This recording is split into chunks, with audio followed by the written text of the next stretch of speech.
Quizá a veces nos llega una noticia, nos llega algo importante. Y a veces cuando nosotros, la palabra es como un regalo, es un regalo la palabra del Señor. Y a veces es como es así, que se nos transmite la palabra de Dios. Y empezamos a ver cuáles son las cosas que nos pueden beneficiar y las cosas que no nos pueden beneficiar. Bueno, por lo tanto, por ejemplo, han adquirido un importante papel en el empaque de los productos de consumo, por ejemplo, de hoy en día. La mayoría de los consumidores piensan que la vida es demasiado breve para manuales de instrucciones, pero fíjense bien, por lo que los envases dicen que claramente, si no puede leer el manual, por lo menos lea la parte importante, pues, lea esto primero, es por su bien, es lo que dice. Bueno, en este caso, en el Evangelio de Juan, hace una petición similar. Es el único libro de la Biblia que declara en forma clara y suscita su propósito. Se escribió para decir al hombre cómo encontrar la vida eterna. Este propósito claramente identificado coloca el Evangelio de Juan en un lugar único, separado de los demás evangelios. Pero fíjense bien, este libro no es tanto un recuento de la vida de Jesús, sino más bien una poderosa presentación de su deidad. Cada capítulo presenta evidencia, tanto señales como afirmaciones de su autoridad divina. Según Juan, creer que Jesús es el Hijo de Dios, el Salvador del mundo, es el principio de la vida eterna, según Juan. Pero fíjense, ¿qué puede ser más importante? La afirmación de Juan sobre su evangelio es tan buena como una advertencia. Como dice, lea esto primero para la vida de una persona. Pero muy bien, en el versículo 1 habla de la naturaleza de Cristo y la obra realizada fuera del tiempo y el espacio antes de la creación. El versículo 14 presenta la irrupción de Jesucristo y en el tiempo, el espacio, incluso en la historia de la humanidad. El Hijo de Dios, que existía por toda la eternidad, en un punto en el tiempo, llevó a la humanidad a la deidad. Pero fíjense, Dios llegó a ser humano con las limitaciones en el tiempo y el espacio. Jesucristo se identificó especialmente por completo con nosotros como Dios y hombre. Pero muy bien, era Dios perfecto y se hizo perfecto hombre. No tuvo pecado. Entonces el pecado no es parte de la naturaleza de la humanidad, sino un intruso. ¿Sí? Vayamos entendiendo esto. Bueno, ¿cómo se perdió? Como no se perdió nada de la naturaleza esencial divina en este suceso, entendemos mejor que fue hecho, que significa que tomó para sí mismo carne. Pero fíjense bien, aquí Juan utiliza la palabra carne para la naturaleza física de las personas, no por la disposición pecadora. A diferencia del apóstol Pablo en Romanos 8, del 1 al 11, Dios, el Hijo, existiera por siempre como un hombre, como un cuerpo resucitado. Dios habitó entre nosotros, es decir, entre los apóstoles. Habitar viene del vocablo griego que se traduce como tienda. Ahora bien, se utilizaba en el Antiguo Testamento griego para referirse al tabernáculo donde habitaba la presencia de Dios. Él no era un dictador sensato en su sofá emitiendo órdenes desde un parapeto del cielo. Al contrario, fue un hombre en medio de la humanidad. En el Antiguo Testamento, gloria alude a la presencia divina. Ahora, como Dios se manifestó, fíjense, su gloria en el tabernáculo, así Jesús demostró su presencia divina ante los apóstoles. El unigénito Hijo de Dios, bueno, significa único en su clase. El mismo término se utiliza para lo de Isaac, ¿sí? Que no fue el único hijo físico de Abraham, pero era el único hijo de la promesa. Todos los que confían en Cristo nacen de Dios. Ahora, ¿cómo vamos entendiendo esto? Bueno, en el Evangelio de Juan, estos engendrados reciben el nombre de hijos de Dios. Pero Jesucristo es el único Hijo de Dios. Él es el único Hijo que es totalmente Dios. Ahora, también este está lleno de gracia y verdad. Cuando Dios se reveló a Moisés, proclamó ser grande en misericordia y verdad. Lo que nos dice Éxodo 34, 6. Pero fíjense, aplicada a Jesucristo, esta frase lo señala como el autor de la redención perfecta y la revelación perfecta. Bueno, vayamos viendo los contenidos. En el libro de Juan hay 45 predicciones distintas en 180 versículos de los 686 que contiene el libro. El Evangelio de Juan solo contiene 25 citas del Antiguo Testamento, por el cual se le denomina que el libro contiene 20% de profecía. Ahora bien, por todo el Nuevo Testamento, la gracia es el favor de Dios, expresado a la humanidad pecadora, aparte de cualquier obra o valor humano. La ley por medio de Moisés fue dada. Juan no está designando la ley de Moisés con este versículo. La ley y la gracia no eran antitéticas en el Antiguo Testamento. Quienes estaban bajo la ley en el Antiguo Testamento también eran salvos por gracia.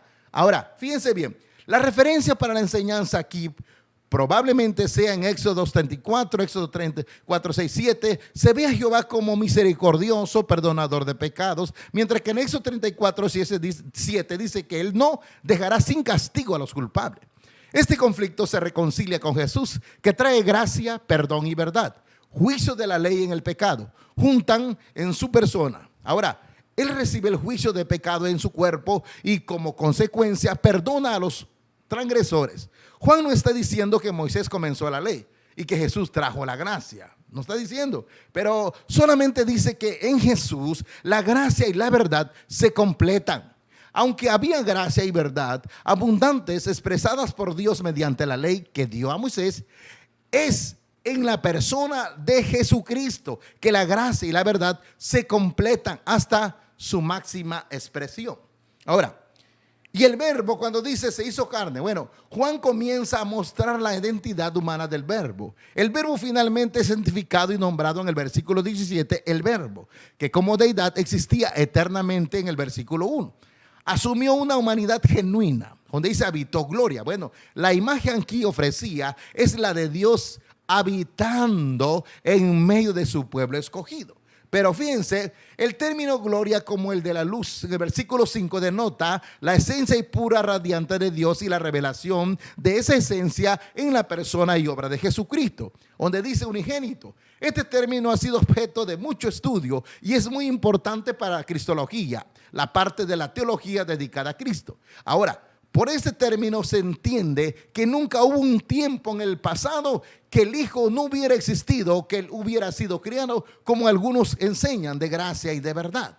Ahora, estos dos términos usados en las Escrituras que describen el carácter y la obra de Dios, que aquí se aplica el verbo, gracia se refiere a los beneficios dados a otros, especialmente la salvación que Cristo proveyó por medio de su muerte en la cruz. Ahora bien, verdad. En este contexto se refiere a que solo Jesús revela el Padre en medio de la salvación a la humanidad. Por lo tanto, como Él da la salvación a la humanidad, tenemos que buscar un punto, ¿sí? ¿Cómo nosotros entrar a esa salvación? Si Jesucristo vino mediante ese cuerpo para salvar a la humanidad, Él se hizo pecado, se hizo maldición para llevarnos los pecados de la humanidad, tenemos entonces nosotros entrar. Pero debemos ver las Escrituras de qué manera debemos entrar en esa salvación, en esa gracia. Ya que Él fue crucificado en la cruz del Calvario, cumplió lo que el Padre dijo en esa cruz, resucitó al tercer día y está a la diestra del Padre. Ahora, para que nosotros podamos entrar en esa salvación, necesitamos el camino. Y ese es Jesucristo, el camino. Pero vamos a ver qué nos dice la Escritura para poder entrar en esa bendición. Para tener mayor comprensión de esta prédica, me voy a fundamentar en el verso 13 y mencionaré 2 puntos, ¿sí? El primer punto es la regeneración. El segundo punto, condiciones para recibir la vida eterna. Su tema es 2 pasos para entrar a la vida eterna. Vamos a empezar con el primer punto, la regeneración. Estos 2 puntos nos indican cómo nosotros vamos a obtener esa vida eterna. Ya que entendimos que Cristo apareció en toda la trayectoria del Antiguo Testamento y se hace notorio en el Nuevo Testamento el amor del Padre expresado en Jesucristo. Pero vamos a ver la regeneración, cómo nosotros podemos entrar en la vida eterna. Primero tenemos que entrar en el primer punto, la regeneración. Ahora, para tener el nacimiento de un nuevo espíritu. Pero primero vamos a ver lo que dijeron los profetas, qué era lo que iban a traer para este tiempo cuando Cristo vino. Veamos lo que nos dice Ezequiel capítulo 36, verso 26. La Biblia dice así: os daré corazón nuevo y pondré un espíritu nuevo dentro de vosotros, y quitaré de vuestra carne el corazón de piedra y os daré un corazón de carne. El profeta Ezequiel es llevado a un valle donde se ve huesos secos y blanqueados que se juntan, recobran carne y viven. Esta visión retrata el poder de Dios y la promesa de restaurar y revivir a un pueblo muerto. Luego Ezequiel ve una visión detallada de un templo nuevo y el retorno de Jehová. Esta visión alienta a los israelitas a que Dios volverá a bendecir a su pueblo.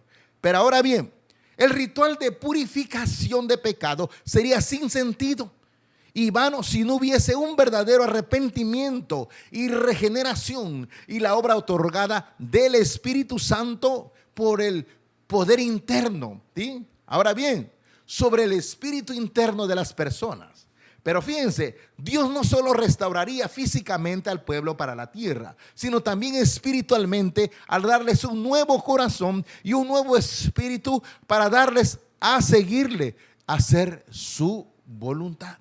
Pero ahora bien, Dios prometió restaurar a Israel no solo material, sino espiritual.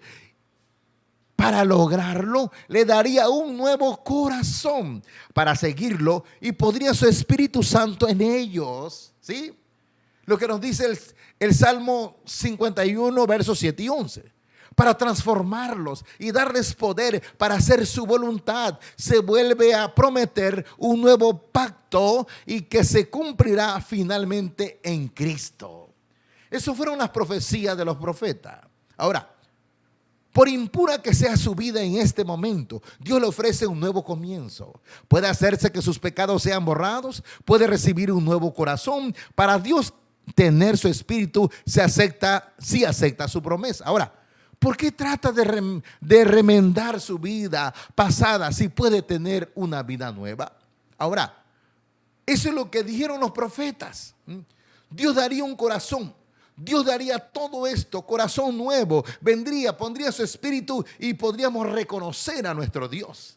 Pero ahora vamos a ver de dónde viene esta regeneración, cuál es el origen divino, ¿sí? Ahora, veamos lo que nos dice Juan capítulo 1, ahí donde leímos verso 13, la Biblia dice así: los cuales no son engendrados de sangre, ni de voluntad de carne, ni de voluntad de varón, sino de Dios. Ahora, cuando dice engendrados de Dios, bueno, este nuevo nacimiento espiritual no es de sangre, o sea, por generación física o de padres. Tampoco el nuevo nacimiento es de voluntad de carne, o sea, por esfuerzo personal.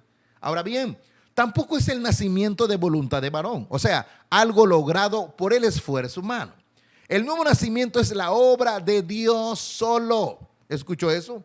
Es un don que se recibe, no una recompensa lograda por el esfuerzo individual. El nuevo nacimiento se basa en una relación con Cristo, escuchen esto, no en una posición personal. Sin embargo, esta relación procede de la posición de Cristo como mediador. Cristo es vida. Los que confían en Él nacen de nuevo, lo que significa que reciben vida espiritual.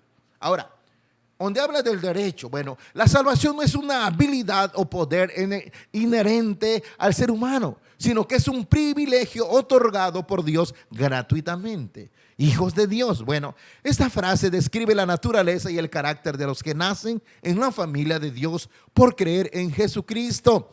Ahora, creen. Bueno, aquí la forma verbal griega enfatiza una lealtad constante y permanente a Cristo, ¿sí? Así es la manera que va el proceso de la regeneración. Así son los pasos, porque mucha gente llega a la iglesia, mucha gente está, pero no han tenido una regeneración. Lo buscan con su esfuerzo y no lo logran. Luego se fastidian y se salen de la congregación y se van. Ahora, ¿por qué no se van? Porque nunca han encontrado una relación con Cristo. Nunca han encontrado una comunión con Jesucristo. Y por lo tanto tienen que irse porque se fastidia y la palabra los golpea. Ya vemos el origen. ¿Qué es lo que está pasando? ¿Qué es lo que está diciendo la Escritura? Que la salvación no es una habilidad o poder inherente al ser humano, sino que es un privilegio otorgado por Dios gratuitamente, ¿sí? Donde habla de hijos, esta frase describe la naturaleza, ¿sí? Describe la naturaleza del carácter de los que nacen en la familia de Dios por creer en Cristo. Ahora, vamos a ver la esencia para la visión espiritual. Veamos lo que nos dice Juan capítulo 3, verso 3. La Biblia dice así: respondiendo Jesús le dijo: de cierto te digo, que el que no naciere de nuevo no puede ver el reino de Dios. ¿Qué sabía Nicodemo acerca del reino? Por las Escrituras sabía que Dios le regiría, que lo restauraría en la tierra y que permanecería al pueblo de Dios. Ahora, Jesús reveló su devoto fariseo que el reino sería para todo el mundo, ¿sí? Como lo dice allá en mismo Juan 3:16, no solo para los judíos, y que Nicodemo podía pertenecer a él, sino personalmente nacía de nuevo. Este era un concepto revolucionario. El reino es algo personal, no nacional ni étnico. Y para entrar en él se requiere arrepentimiento, nacimiento espiritual. Amigos, mis hermanos, Jesús más tarde anunció que el reino de Dios está en el corazón de los creyentes mediante la presencia del Espíritu Santo, lo que nos dice en Lucas 17:21. Su pleno cumplimiento será cuando Jesús regrese a juzgar al mundo y destruya para siempre al maligno, ¿sí? Ahora, ¿qué se requiere? ¿Sí? ¿Qué este primer paso donde nos remonta la regeneración? El apóstol Pablo habló acerca de la regeneración también. Y veamos, y dice que tiene que ser la persona una nueva criatura, un nuevo pensamiento, una nueva visión, un nuevo camino. Pero ahora veamos lo que nos dice el apóstol Pablo en 2 de Corintios capítulo 5, verso 17. La Biblia dice así: de modo que si alguno está en Cristo, nueva criatura es. Las cosas viejas pasaron, he aquí todas, pero todas son hechas nuevas. Los cristianos son nuevas criaturas. Grábense esto. Cristianos, amigos, mis hermanos, los cristianos son nuevas criaturas desde su interior, ¿sí?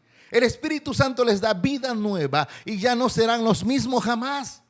No hemos sido reformados, rehabilitados o reeducados, no. Somos una nueva creación viviendo en comunión vital con Jesucristo, ¿sí?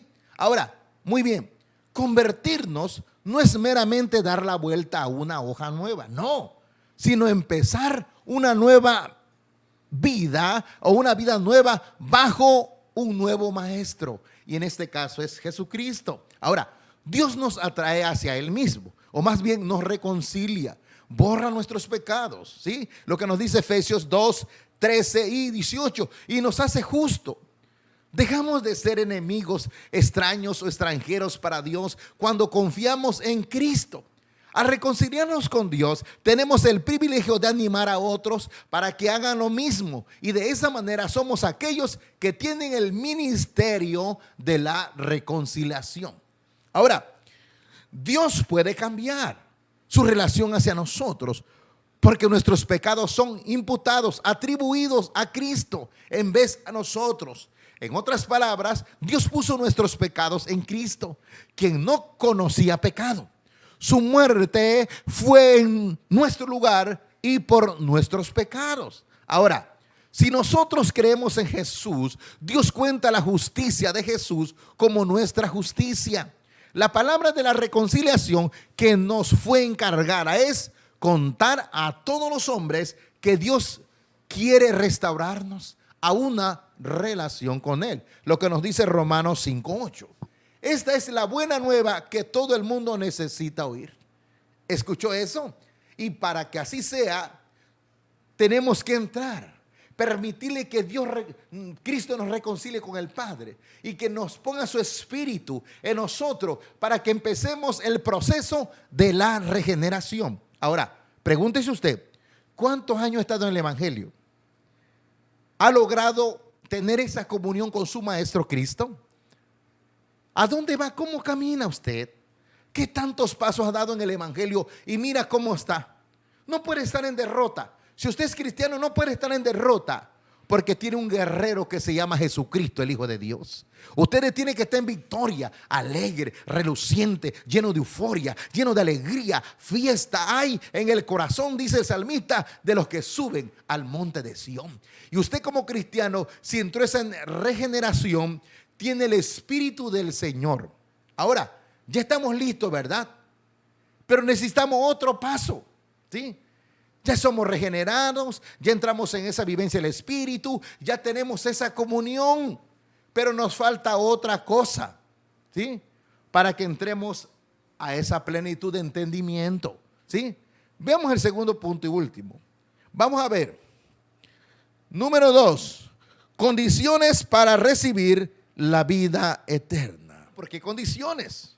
Bueno, tenemos que hacer esto, renunciar a las leyes y prácticas del mundo en cuanto a los deleites del mundo. Veamos lo que nos dice Lucas capítulo 18, versos 28 y 30. La Biblia dice así. Entonces Pedro dijo: he aquí nosotros hemos dejado nuestras posesiones y te hemos seguido. Y él les dijo: de cierto os digo que no hay nadie que haya dejado casa o padres o hermanos o mujer o hijos por el reino de Dios, que no haya de recibir mucho más en este tiempo y en el siglo venidero la vida eterna. El apóstol Pedro y los otros discípulos tuvieron que pagar un alto precio al dejar sus hogares y trabajos para seguir al Señor. No obstante, Jesús le recordó a Pedro que seguirle tiene sus beneficios y también sacrificio. Cualquier creyente que haya tenido que dejar algo para seguir a Cristo tendrá recompensa en esta vida y en la venidera. Por ejemplo, si usted debe de dejar un trabajo seguro, descubrirá que Dios le ofrece una relación más segura con Él ahora y siempre. Si sufre el rechazo, fíjense, si sufre el rechazo de su familia, ganará el amor de la familia de Dios. Los discípulos comenzaron a pagar el precio a seguir a Cristo y Él les dijo que serían recompensados. Ahora, no se fije en lo que ya dejó, piense en lo que ganó y dé gracias por ello. Nunca daremos más que Dios, ¿sí? Dios todo lo tiene. Algunas profecías de lo que sucedería a Jesús se hallan en el Salmo 41, 9, traición, y en el Salmo 22, 16 y 18, Isaías 54, crucifixión, y el Salmo 16, verso 10, resurrección. Ahora, los discípulos no entendieron lo que Jesús dijo. Ahora, tal parece que concentraron su atención en la parte de su muerte, hicieron caso omiso de lo que mencionó en cuanto a la resurrección. Pero fíjense, a pesar de que Jesús les habló con claridad, no lograron captar el significado de sus palabras hasta que lo vieron resucitado cara a cara. ¿Escuchó eso? Pero ahora, ¿qué otro? ¿Cómo podemos heredar esa salvación? ¿Cómo podemos entrar? ¿Sí? ¿Cuáles son esas condiciones para recibir la vida eterna? Ahora otro, la fe en Jesucristo. Veamos lo que nos dice Juan capítulo 3, versos 14 y 15. La Biblia dice así: y como Moisés levantó la serpiente en el desierto, así es necesario que el Hijo del Hombre sea levantado, para que todo aquel que en él cree no se pierda, mas tenga vida eterna. Cada vez que la palabra levantando aparece en el Evangelio de Juan, se hace una referencia a la muerte de Jesucristo o de Jesús.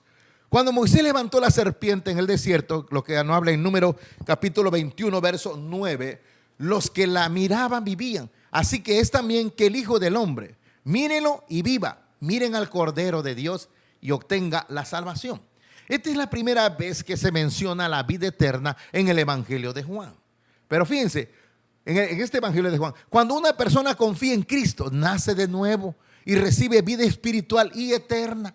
El tipo de vida de Dios, el enfoque no es nuestra fe, sino en Cristo, el objetivo de nuestra fe. La fe no salva, es el canal hacia el que salva, que es Cristo. ¿Escuchó bien? La fe es el canal, ¿sí? Si usted tiene fe, será salvo por fe, pero esa fe le llevará a Cristo. La fe es solo el canal para llegar a Cristo, la fe. Ahora, Cuando los israelitas vagaban por el desierto, Dios envió una plaga de serpientes para castigarlos por su actitud rebelde. Los sentenciados a muerte por causa de la mordedura de serpiente podían curarse al obedecer a Dios y mirar a la serpiente de bronce que se levantó, creyendo que Él podría sanarlos. Si lo hacían, lo que nos dice en Número capítulo 21, versos 8 y 9. Ahora, mirar a Jesús en busca de salvación tiene los mismos efectos. Dios nos preparó este modo de ser salvos de los efectos mortíferos de la mordedura del pecado, ¿sí?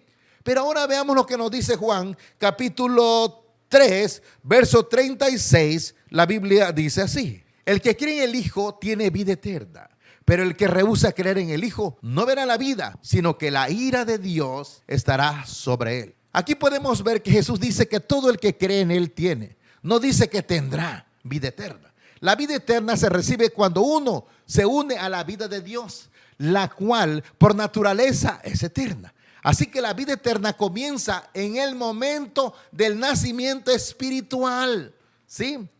Juan, el escritor de este evangelio, demostró que Jesús es el verdadero Hijo de Dios. Establece ante nosotros la gran alternativa en la vida. A nosotros nos toca elegir hoy a quién obedeceremos.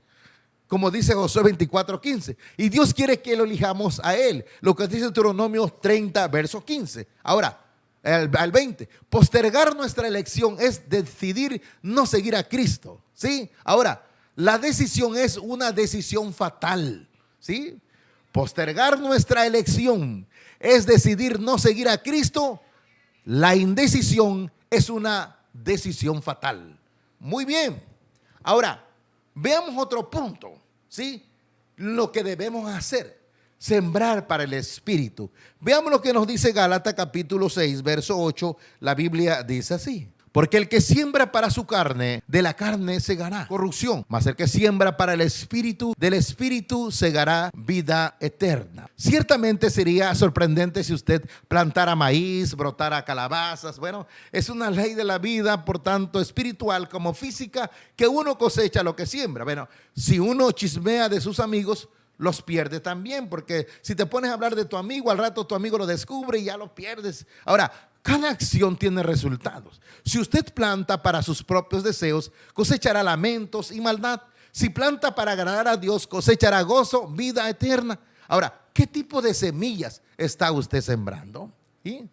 ¿Qué tipo de semillas está usted sembrando? Ya escucho bien verdaderamente lo que nos dice este punto.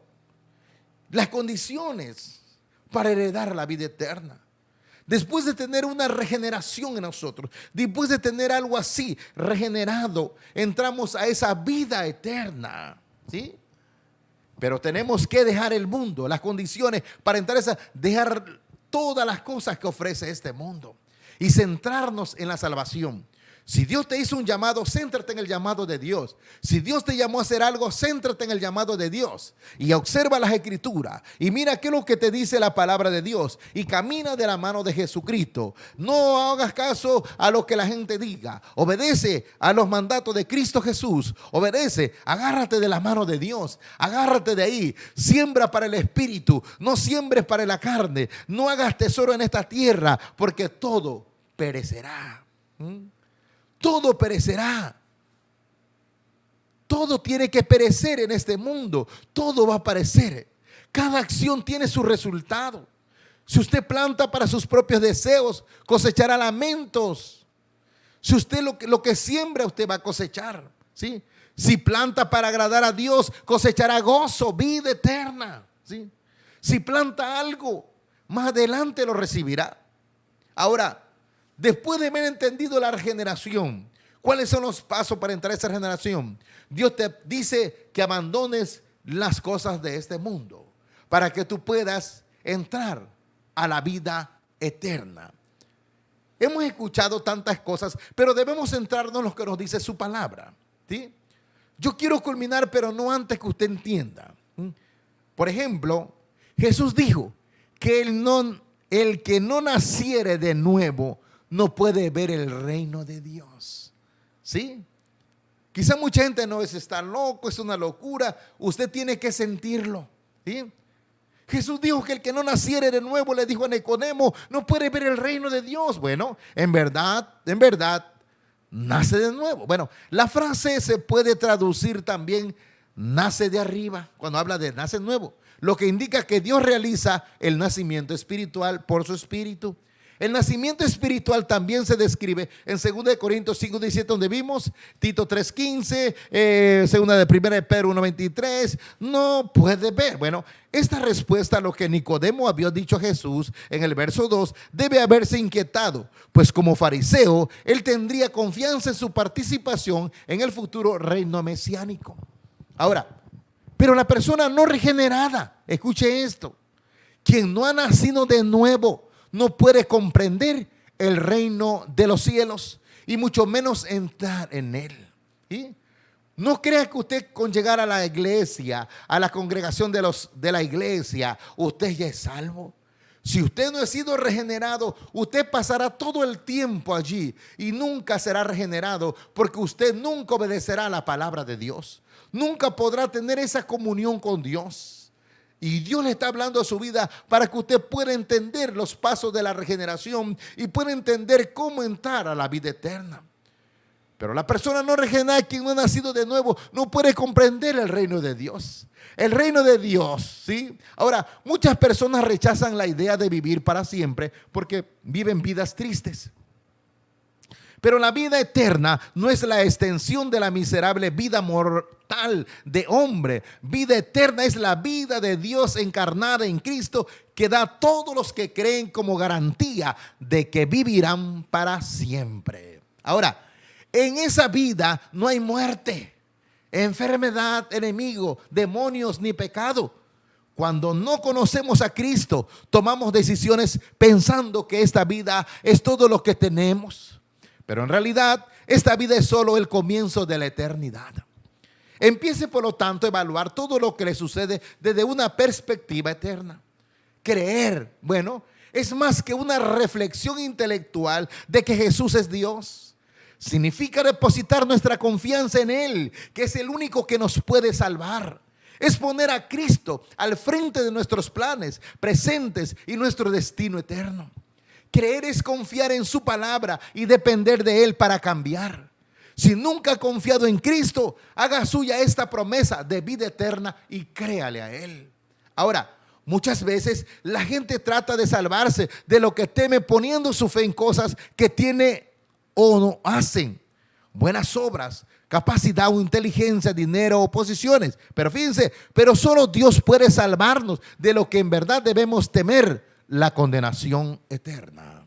¿Sí? Ahora, confiamos en Dios, reconociendo la insuficiencia de nuestros esfuerzos para alcanzar la salvación y pidiendo que haga su obra en nuestro favor. Cuando Jesús habla acerca de que no cree, se refiere a quien lo rechaza por completo o hace caso omiso de Él, no al que tiene dudas momentáneas. ¿Sí? Ahora, el amor y la justicia forman parte de la naturaleza divina de Dios. Usa para lidiar con nosotros, ¿sí? Que Dios usa. Moisés enfatizó la justicia y la ley de Dios, mientras que Cristo vino para resaltar la misericordia, el amor, el perdón de Dios. Moisés solo pudo ser el vehículo de la ley, mientras que Cristo vino para cumplirla, lo que nos dice Mateo capítulo 5, verso 17.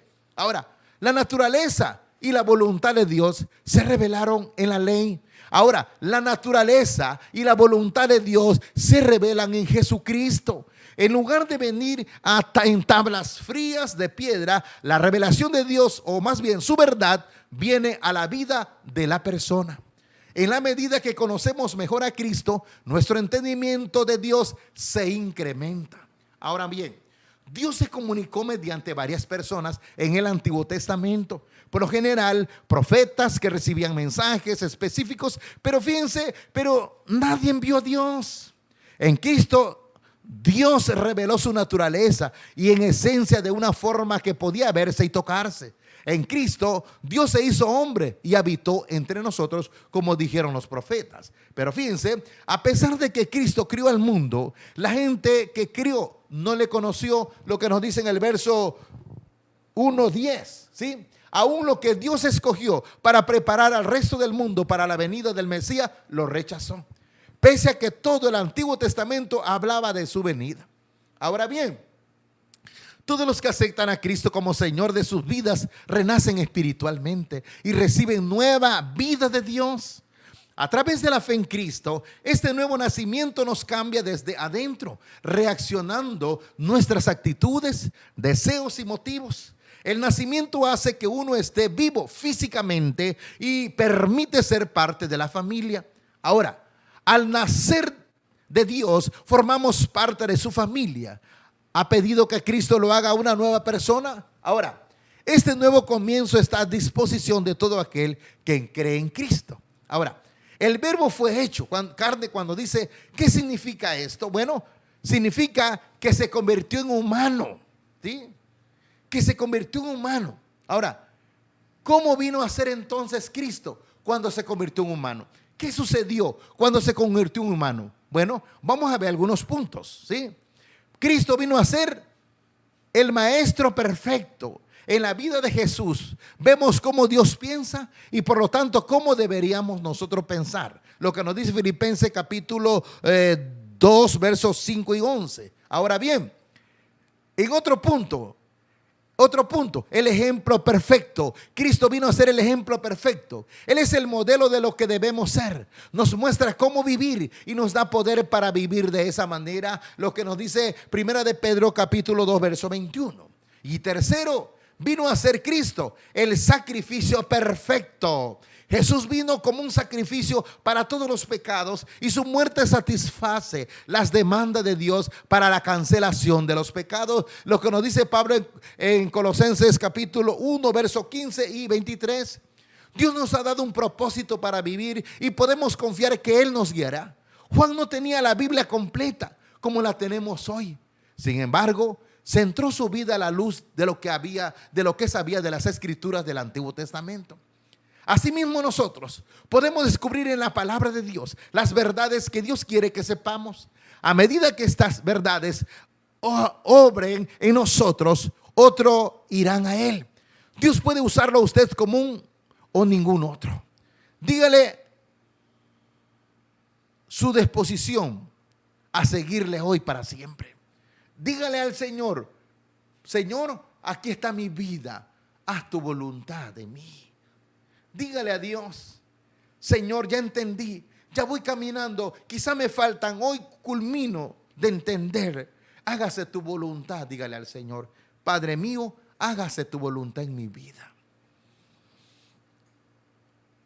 Yo quiero mencionar el interrogante. ¿Te estás preparando para ir a una eternidad con Cristo? Si usted se está preparando a una eternidad para irse con Cristo, quizás surjan otras preguntas, ¿verdad? Quizás surja otra pregunta. Por ejemplo, quizás usted se pregunte, bueno, ¿de qué manera puedo prepararme? Ese es otro interrogante. ¿De qué manera puedo prepararme? Yo quiero dejarle 3 pasos que usted lo analice y lo mire. Paso número 1. Caminar por fe, no por vista, para lograr esa salvación. Número 2, desarrollar la nostalgia por el cielo. Número 3 y último, hacer de ella nuestra principal ayuda en la vida para agradar al Señor. Ahí le dejo estos espacios, ¿sí? Con su respuesta en la interrogante, ¿de qué manera puedo prepararme? Ya le dejé 3 pasos para que usted se pueda preparar y lograr entrar a la vida eterna. Siga preparando su vida. Sígase humillando ante el Señor. Siga leyendo la Escritura. Sígala leyendo cada día. Estudia la Biblia, la palabra del Señor. Y humíllese delante del Señor. Porque un día, cuando el Señor venga, usted tendrá que irse. No puede quedarse. Quizás las pruebas vengan. Quizás las luchas tengan que enfrentar. Pero usted las vencerá, mi hermano, mi amigo, en el nombre poderoso de nuestro Señor Jesucristo. Sabemos que usted está en Cristo, una nueva criatura es. Las cosas viejas pasaron, he aquí todas, pero todas son hechas nuevas, mis amados hermanos. Que el Señor les bendiga abundantemente y que la palabra del Señor haya sido edificación para su vida. En este año que hemos comenzado, vayamos empujando con todo, diciéndole, Señor, aquí está nuestra vida, úsanos, Dios mío. Aquí está nuestra vida, úsanos, Padre Celestial. Aquí está nuestro todo, todo nuestro ser. Úsalo, Dios mío, acorde a tu voluntad. Por lo tanto, mis amados hermanos, el Señor siempre, siempre va a estar con ustedes cuando usted se humille, cuando usted esté orando, cuando usted esté clamando. Y la bendición del Señor sea sobre su vida. Demos gracias al Señor.